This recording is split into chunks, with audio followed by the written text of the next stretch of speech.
Ito yung lambat na gagamitin guys, oh. Ito siya guys. Doon na sa baba. Ito yung pang takip namin pag nasira. Guys. Guys, 300 meters to guys.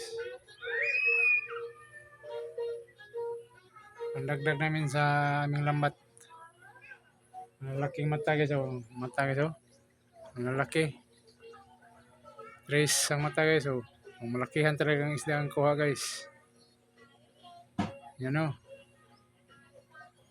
Walang bawal yan guys, ha. Wala. Fishing life guys. Fishing style. Fishing island.